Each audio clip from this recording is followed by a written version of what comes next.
Now,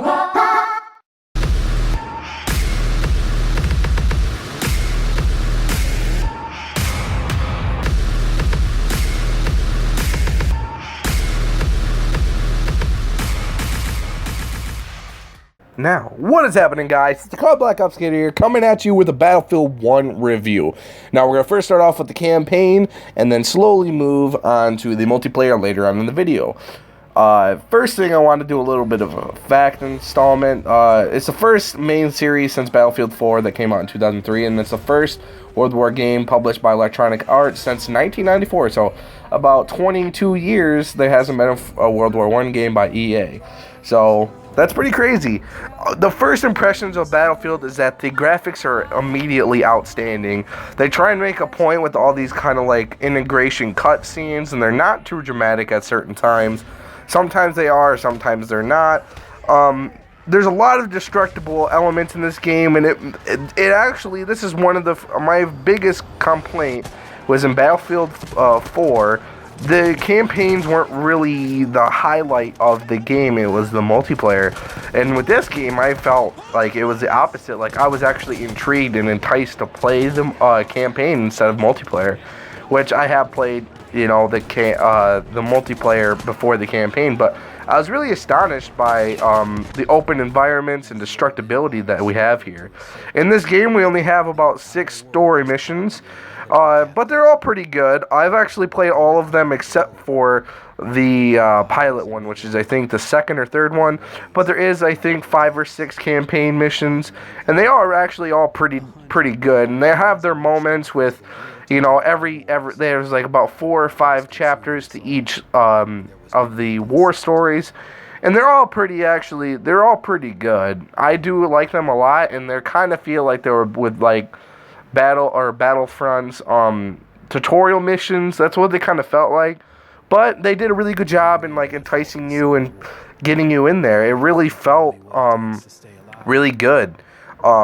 There's Through Mud and Blood, which is you're a British tank driver, Friends in High Places, which you're the pilot, which I haven't played yet. And then there's an Italian one where you're trying to save your brother, the runner. There's European one, and I don't remember the other ones, but there's 6 story missions. It's kind of like a flashback in a way. It's kind of them saying, showing their own side of their stories of the front. Like I said, you have American, you have British, you have Italian. So it really helps you out. They also have codecs that help you like kind of understand the game a little more if you're not really enthused with World War I. It's actually a really fun watching both sides of the story, and the campaign was the highlight of this game for me so far.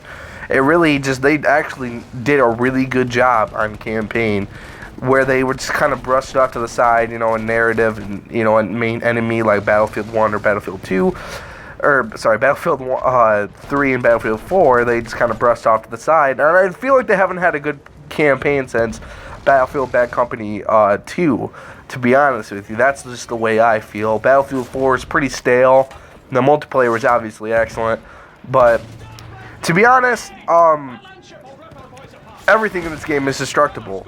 I loved every aspect of the tank battles, and, you know, they had pretty much, it's amazing. Let's just put it at that. There is some pretty troubled moments. There's no really huge bugs except for people flying in the air for the most part that I figured out. There is some pretty tough parts. I did play the game on hard, and I pretty much breezed right through it. So you can't really expect a whole lot of difficulty here. The achievements are quite easy to get, and there is quite a bit of multiplayer achievements, as you will find with the other Battlefield games and EA games, kind of like that. But it's actually a really well put together campaign mission, which I was very surprised by. There is a lot of like stealth integrated into these campaign missions, so do expect that. It's kind of like a Battlefield Hardline. It was kind of like that. You know, you have like, you slowly go in. The problem is there's very limited supply on silenced weapons, so you will be expecting a little bit of you know, sneaking around, killing certain type of enemies, stuff like that. And as you can see right here, there is a pretty dramatic moment. You know, your buddy gets killed and you have to repair the tank yourself. They do entice you with these kind of story aspects. It really keeps you sucked in. If you're losing a little hope, there is some pretty cheesy sections in there, but at the same time, it's just really a great addition, and probably one of the better Battlefields that I've played. There is a couple of complaints that I have to say, is that there wasn't a whole lot of colored people in the World War I, which, you know, they got to get ethnicity in there. I'm just saying, that's how it wasn't really in there a lot. But, you know, it's still a really good game. It's really well put together, and also some of the weapons. There wasn't a lot of fully automatic weapons back in World War I. It was mainly bolt action or semi-automatic, which they did kill it. They did an amazing job on semi-automatic and bolt action rifles. But I will say there is a couple of weapons that shouldn't really be in this game, as the Type 25 wasn't around this era. It was actually after World War I, but I'm not going to be a stickler about it. They had to have some automatic weapons in there. I totally understand that. Some weapons are just amazingly heavy. Some weapons are actually so heavy that you have to go prone on the ground, and it's actually realistic because there's no way you'd run around and shoot that thing in your hands. So that's a pretty cool addition. I really like that. They did a really good job, I will say. If you guys actually haven't played any Battlefield or looking for a pretty nice game to get you by from, you know, maybe mid-October or anything like that, this is the game to pick up. Honestly, I had a hell of a lot of fun, and I'm still having fun with it right now, at least until the release of Skyrim Remastered, which all my time will pretty much go to that game. This is a little stealth suppression Mauser that I found, but they have some silenced weapons. I really like the campaign. The multiplayer section is coming up after this part. If you guys have any comments or any suggestions that I should say about the single-player campaign, go ahead and leave a comment. Also, leave a like for the multiplayer section. The multiplayer was mainly recorded during the beta, but I also have to say, this is my suggestions and everything like that is with multiplayer from this after the beta. I will say the beta was kind of bad, but here we go to the multiplayer section. As you guys have been awaiting the multiplayer section of the Battlefield 1 review, Battlefield 1 multiplayer actually struck me way better than it did with the other Battlefield games. I love Battlefield 4, I really do, and all the DLCs and everything, but Battlefield 1 just totally took it out of the ground. If you guys didn't see me kind of troll that kid for a little bit. DICE really tried to make this game incredible, as you guys could tell from the campaign section of the multiplayer trailer. They accessed you to be able to melee your opponents way better than you have in previous games.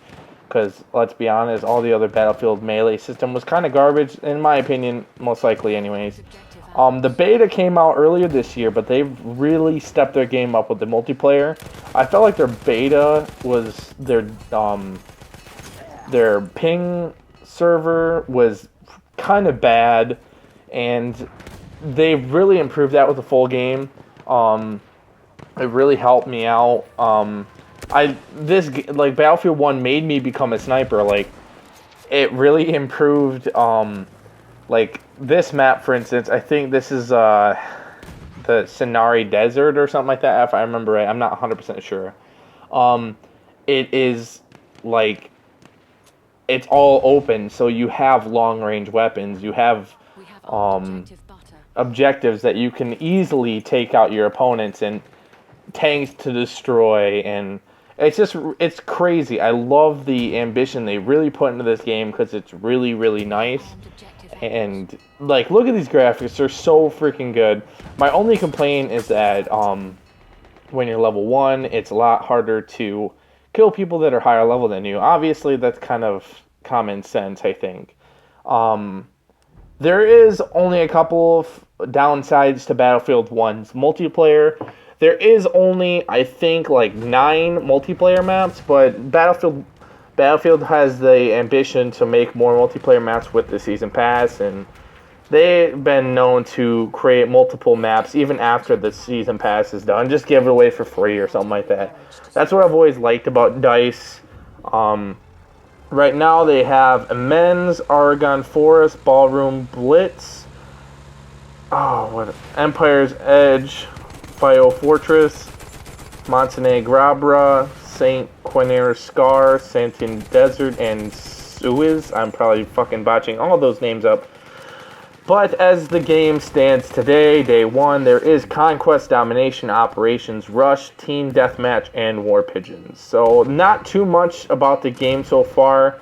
The Season Pass, like I said, will also help make this... will make this game a little bit more complete with the multiplayer maps. And as the game gets older, I will imagine them be more game modes, maybe. You know, like maybe some strictly air battle, kind of like what Battlefront did. But who knows? This game has so much potential to be, you know, stuff like that. I did read that Battlefield 1, if you digitally pre-order it on Xbox One, you'll be gifted 1 month of EA Access, which lets you receive a free DLC, which accesses DLC maps. Like EA Access, I'm not really 100%. I'm not really. I've never really looked into the EA Access. They have really good deals. That's all I know so far. But they have a lot of deals with the EA Access. But honestly, right now, as Battlefield 1 stands, if you guys love it, go and grab that Season Pass. I really enjoyed this game. It was a ton of fun to play, and it's definitely better on the open beta because everyone was trying to they were just trying to get into that game hardcore. The minimum specs, also, I should note that I will have in the description. Also, will have I can't think of it. I will have in my description, and it'll probably be at the beginning of the video if you guys didn't hear that.